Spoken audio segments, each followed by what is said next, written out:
Hey everybody, Nerdicane here. We're doing Robotech number 8. I'm catching up on the Robotechs, okay?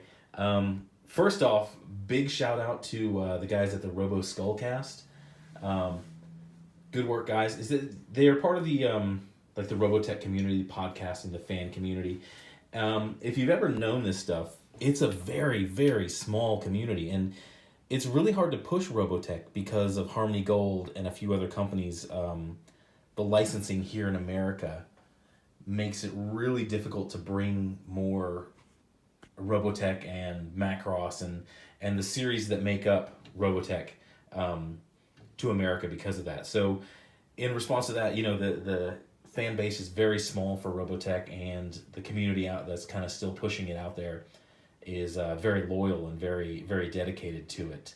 But before we get into this comic, I wanted to take a second, and I often overlook it because Robotech has always been Robotech, and the story has always been the story, and there are things about it that are like progressive woke, like 2018, but you need to understand the context. This came out in like 1980. It was somewhere in between 80 and 83. I can't remember exactly when.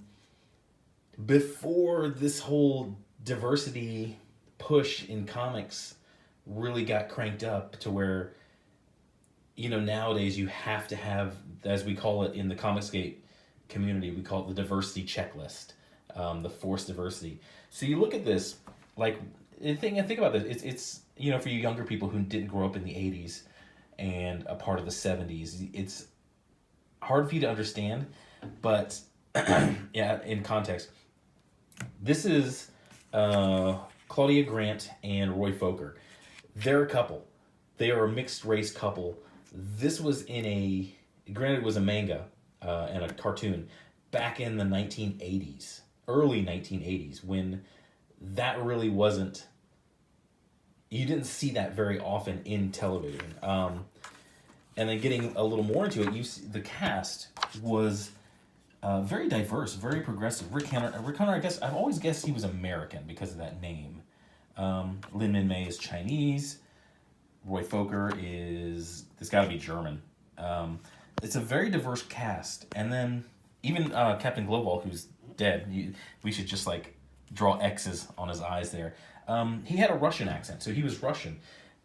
It was a very diverse international cast. And this UN, even the group UN Spacey, which is the governing body of the Robotech SDF-1, was a very optimistic, futuristic version of, I guess, the UN. Because back then the UN was something interesting and something hopeful. And this is very hopeful for a future of humanity.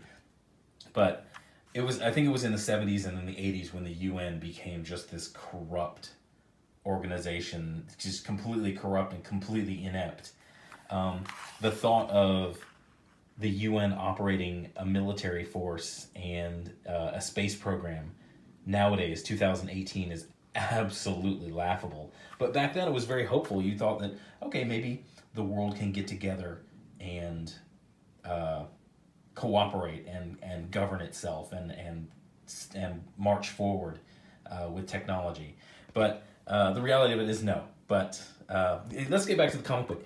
Right here, Rick tries the hero kiss, and it doesn't go so well for him. She basically says, I don't like you like that. Let's just break this off right now, which is, he gets friend zoned right there, but she does the merciful thing, is like, yeah, we're not going to hang out, so I'm not going to keep dragging you along in this if that's what you want and that's not what I want. So we're just going to stop seeing each other. And that's a pretty cool thing. More women should probably do that. More guys should do that too when you get friend zoned. Getting back into this is not a whole lot battle wise goes on, but there's a lot of revelation in this issue. They're talking about they're dealing with the issues of the SDF-1, to where their radar's been taken out, and they're having to send drones out there to kind of find out, to act as their radar system.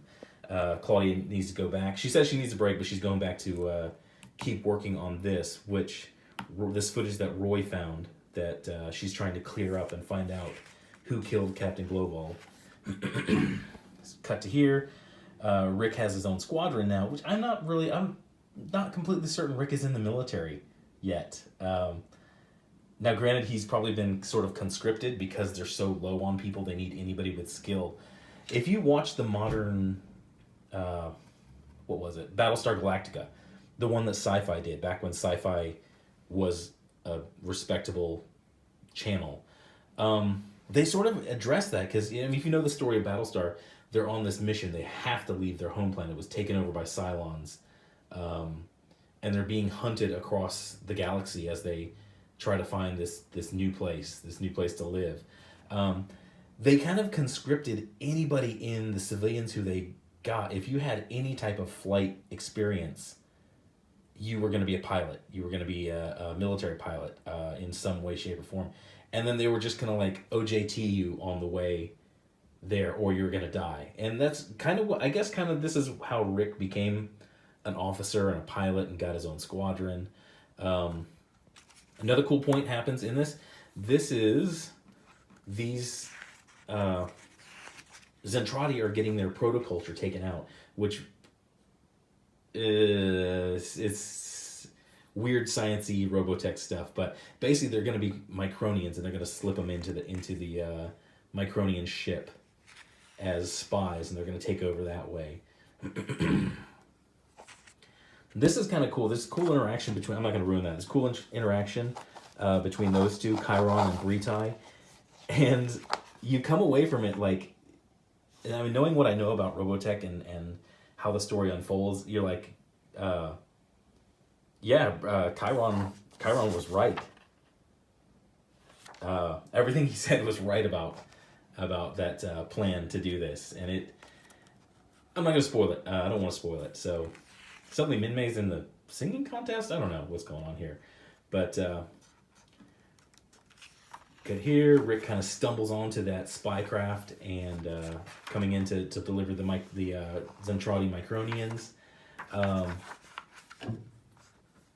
And it's sort of a battle unfolds, and it's kind of cool because it shows that Lisa is actually very competent in her job now in being captain. She sees things in this battle, and she knows that it's not right, and there's just something weird about it. So she picks up and she knows to look for other things because this battle was so haphazardly put together, and the Zentradi don't normally do that. They're a warrior race.